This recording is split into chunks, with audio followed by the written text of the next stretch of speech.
Hello everybody, welcome back. We're continuing our discussion in section 2.7 on solving inequalities. And we've got two examples right here. We're asked to solve 2x plus 6 is less than 5x minus 3 and write the solution in interval notation. When I solve an inequality, one of my goals is to get the x value, isolate x. I always isolate x on the left-hand side. This is really just like solving an equation, and the only thing that we have to remember that's different here is that when we add or subtract from one side to the other, we follow all of our rules other than that negative constant multiple rule. So let's try this out. Okay, so we've got 2x plus 6 is less than 5x minus 3. And what we want to do is we're going to gather our like terms. So I'm going to gather my variable terms. I always gather my variable terms to the left in an inequality. It's just a good habit, and I think it helps to see what's going on with the expression whenever we have it. So let's subtract from both sides. Even if it gives us a negative number, we won't panic. That's okay. You can get negative numbers. Negative 3x plus 6 will now be less than negative 3. Alright, so far so good. We want to move this constant over. We can use our addition-subtraction rule to subtract from the left to the right, just like we used our subtraction rule above. So we'll subtract 6 from both sides this time. We end up with negative 3x is less than negative 9.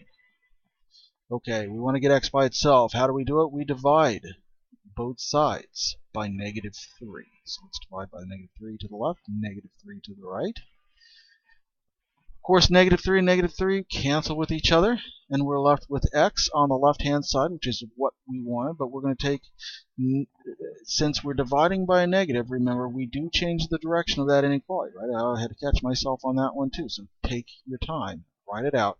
If we divide both sides by a negative, we change the direction of the inequality symbol, and we're going to find that x is greater than 3 is our solution. So it says write the solution in interval notation. If we were writing this on a number line, recall, we would find 3 on our number line, and we would use a round bracket to indicate that we don't include 3, and we would darken everything into the right of 3 to indicate that that's in our solution set. Well, in interval notation, we imitate that. We take the round bracket from our number line, we put 3 in its place at the end. We use a comma instead of a number line.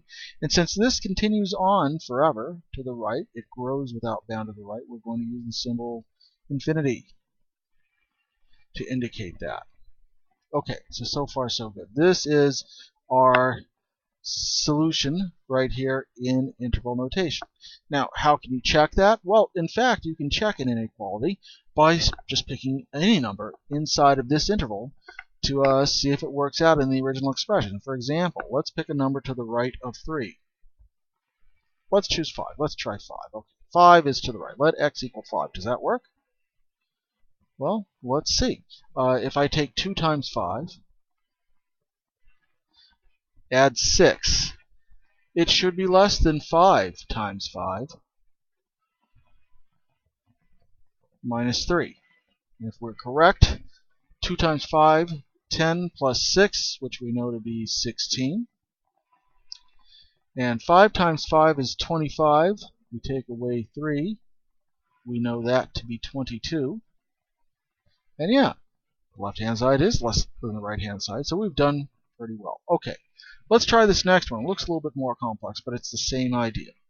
We've got this inequality, this time set up a little bit more complex looking, but just like any equation, our task is made easier if we remember that we are asked to solve the inequality just like we would solve an equation.